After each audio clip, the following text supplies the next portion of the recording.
charged under that. And the Supreme Court, we've already got now the Supreme Court ruling in that particular area. So I don't think it'll pass. Well, Wayne, I've got to say the Supreme Court, a lower federal court had said they could strip search little girls because she gave a friend a Advil, and they strip searched her. And the lower court said they could do that. The higher court, as you know, last Friday said they couldn't. So we're actually seeing... Except for Clarence Porno Thomas. He said it was perfectly okay. Yeah, but I mean, I have to say, we've been seeing some half-decent rulings out of the Supreme Court. What's going on up there? Well, we've got David Souter, who turned out to be the worst nightmare for the neocons and their whole agenda. He's being replaced. My take on Sotomayor, even though she, the court ruled against her ruling on that New Haven firefighters deal where they said that they were subject to reverse discrimination exam. I have a feeling that Sotomayor is going to be very much like Judge Souter. The word is that she's very big on privacy issues, although there's not a whole lot of case law there, but people who know her, read her decisions, feel that she's really going to be another Souter. So we may see the court not move at all, especially in the area of, cracking down on free speech. Hey, Wayne, I was just on WayneMadsenReport.com, and I'm sorry I'm ignorant. I miss so many things. None of us are omnipresent here. You have a legal defense fund? What happened with that? Well, I was arrested in Alexandria back in March while interviewing a source. The source was arrested by the local gendarmes, and I asked what the charges were. They said they weren't going to tell me. Gave me a bunch of grief, and the next thing I knew, I was under arrest, charged with this Elizabethan England law that's still in the books here in the Commonwealth of Virginia. It's drunk in public, but it also means disorderly conduct. A failure to obey a police officer. Yeah, that's one of their favorites. Yeah. They decided not to prosecute that, but it's a whole other thing now. I've got to get the record expunged, and that's actually done by a higher court where there's really no right of appeal. So I just found out Friday that the Commonwealth is not going to contest the expungement, but it continues, and the whole idea. Yeah, but I mean, what's going on in Virginia and D.C.? I was there for Bilderberg last year, and everywhere I went, I would try to videotape from parks, the Washington Monument from 100 yards away, and cops would run up and threaten to arrest me, and they told me I couldn't videotape the White House, but they weren't just doing it to me. Old ladies, families, Boy Scout groups. I mean, and they'd say, we don't care. No, it's not tourism, it's terrorism. And then this happened in Kansas City to my camera guys. What is going on? Well, that has been a problem since 9/11. I have a friend who was trying to take a picture of the D.C. Superior Court of all places, and he was threatened with arrest, and they threatened to seize his camera. But this is all part of the whole post 9/11 thing. You can't take pictures of anything. But it's all color of law. They don't even have a law.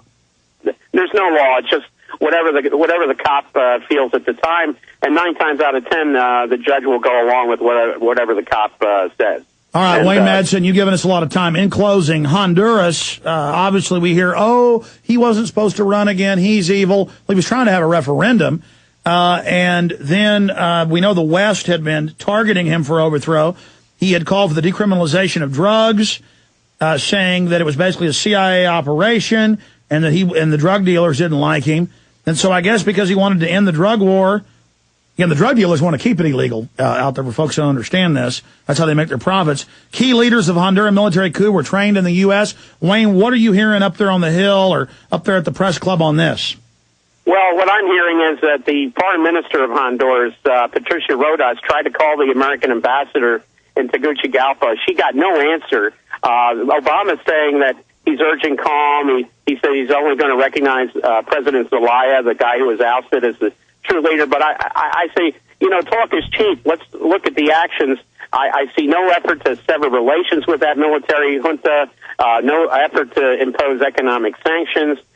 We see nothing. We have 600 U.S. troops stationed at Sotocano Air Base in Honduras. What was their role? What did they know? What did the NSA know? They're eavesdropping out of actually NSA Texas, which is up in San Antonio at the Medina Annex. They knew what was coming down. Our troops down there know what was happening.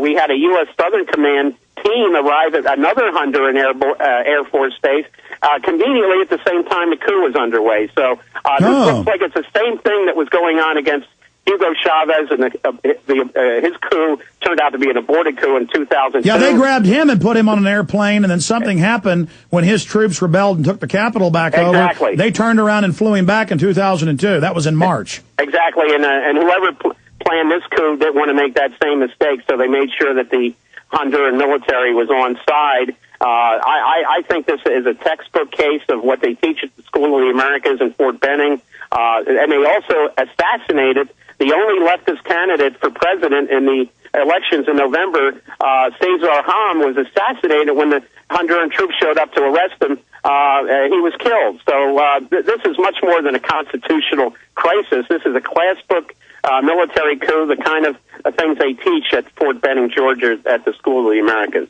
Well, since, where his top military brass were trained, who just overthrew him, the Iran situation, to have Obama saying we're not involved when the CIA officially, for at least 2.5 years, as you know, publicly says they were funding a student revolution. The guy that claims he's been cheated announced 2 hours before polls closed that he'd been cheated, when even U.S. polling companies said 2-1 for Ahmadinejad, who only won by 65% instead. I'm no defender of Ahmadinejad. The point is reality is reality. And it seems like whatever Obama says, it's always the opposite. He says, I want to be your friend, right as they launch the attempted overthrow. Do you agree with that?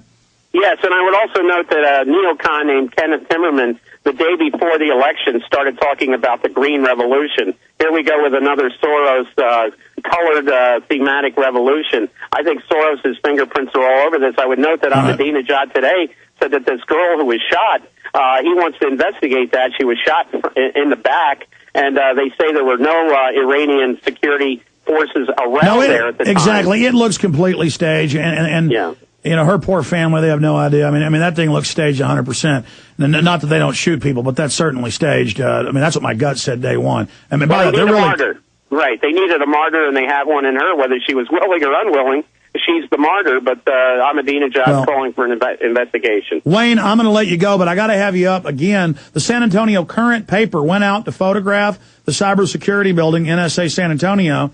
That I know you work for the NSA, so you can speak to this.